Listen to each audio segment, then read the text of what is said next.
Life boy साबुन पुराना जो हुआ करता था ना, उसमें वो मिट्टी का तेल डलता था। वो असल में अंग्रेज कुत्तों के लिए बनाते थे साबुन अपना, और हम लोग उससे नहाते थे।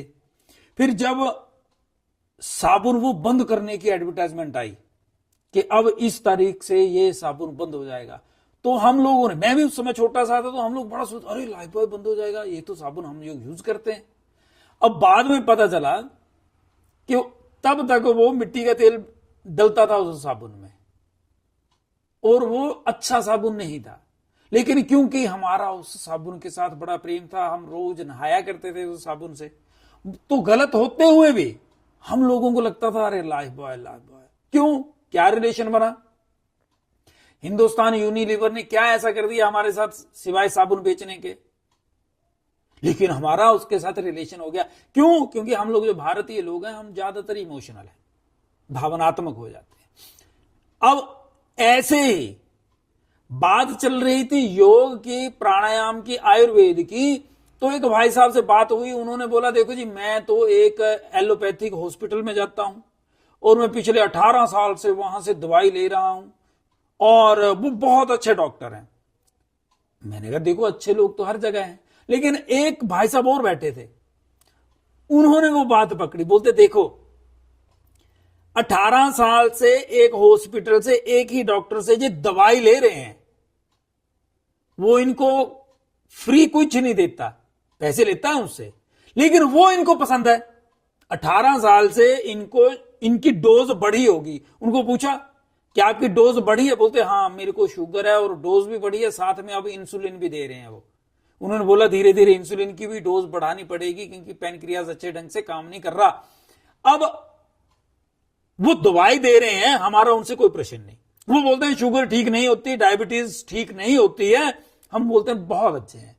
और एक तरफ है आयुर्वेदाचार्य, एक तरफ है प्राणायाम सिखाने वाले, और एक तरफ है स्वामी रामदेव, जो ये बताते हैं कि हमारी जीवन शैली ठीक हो जाएगी अगर हम लोग ये चीजें अपनाएंगे, ऐसे ऐसे प्राणायाम करेंगे, ऐसे 2-4 आसन करेंगे, और आसन करते हुए प्राणायाम करेंगे, अपनी डाइट की तरफ ध्यान देंगे, तो कुछ ही समय में आपकी डायबिटीज की दवाई छूट जाएगी, जो 18 साल से, 20 साल से, 25 साल से, 30 साल से आप लगातार ले रहे हैं। लेकिन हमें उस पर विश्वास नहीं है। हम उसको, किसको? स्वामी रामदेव के ऊपर क्या बोलते हैं?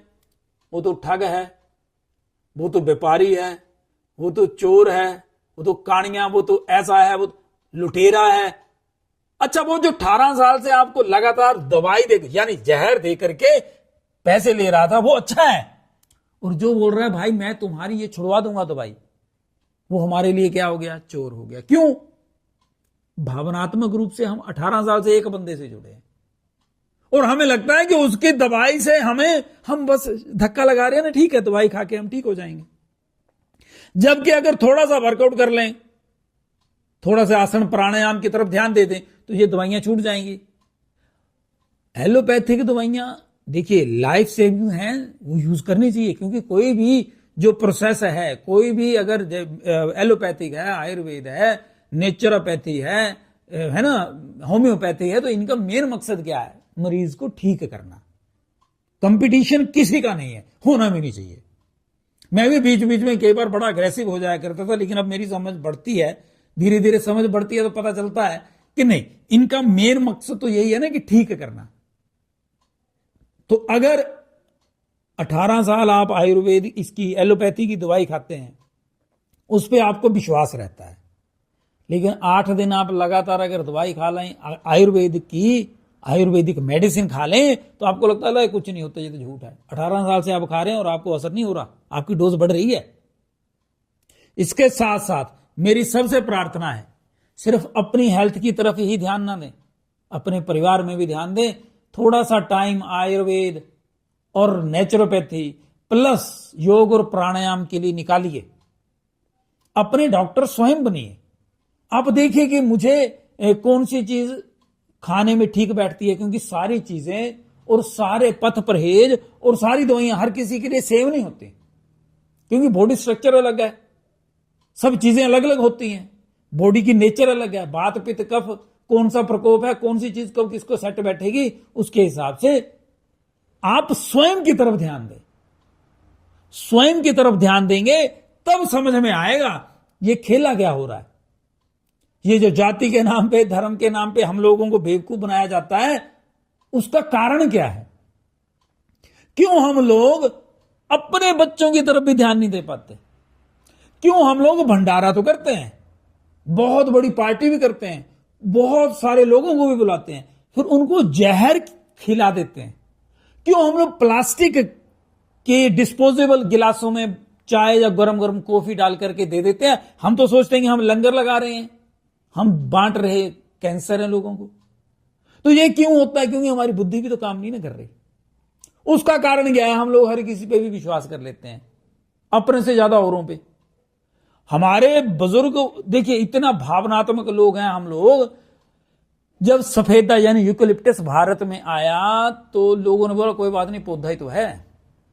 एल्स्टोनिया, चक्रेशिया, ये सब पौधे जब बहुत ज्यादा जनसंख्या में लगाने शुरू करे, ये जो पापड़ी जिसको बोल देते हैं, फिर उसके बाद ये जो काबुली किक्कर, कांटे वाली, कांटेदार लंबे लंबे कांटे, झाड़ियां नुमा, ये जब आई, लोगों ने बोला कोई बात नहीं, झाड़ियां हैं या ये पौधे ही हैं, ये जो सफेदा है ये भी पौधा है, पॉपुलर का पौधा ही होता है, कोई बात नहीं, इसको भी नहीं काटेंगे। लेकिन हुआ क्या?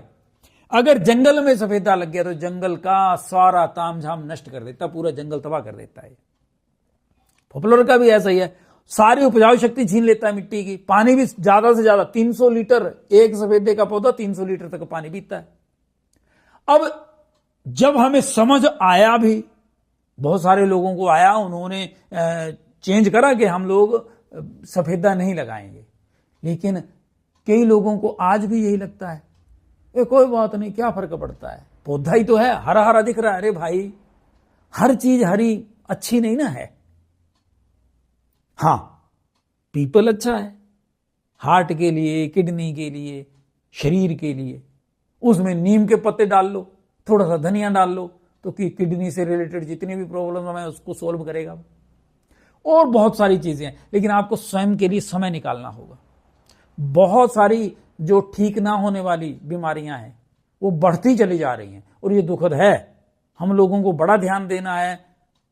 देखिए, इतने पैसे नहीं है हम लोगों के पास, और ना ही अब बहुत ज्यादा बड़े बड़े परिवार हैं कि जो जानलेवा बीमारियां हैं इनसे हम अपनों को जल्दी जल्दी खोते चले जाएं।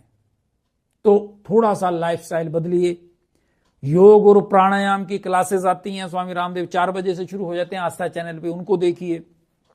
श्री श्री रविशंकर का अगर आपको लगता है कि सुदर्शन क्रिया करनी है तो वो करिए, और कोई प्राणायाम की क्रिया वो करिए, योग आसन करिए। लेकिन ये जरूरी है, याद रखिएगा कि मैं दौड़ लगाता हूं, मैं भागता हूं, उससे बीमारियां ठीक नहीं हो रही हैं। अगर ऐसा होता, युवराज सिंह जैसा प्लेयर कौन है इतना फिट, लेकिन उनको बेचारों को हो गई। प्राणायाम करा, जब वहां पे ट्रीटमेंट ले रहे थे तो उन्होंने देखा कि यार वहां पे मुझे बताया ऑस्ट्रेलिया में कि प्राणायाम भी करो, इससे फायदा होता है।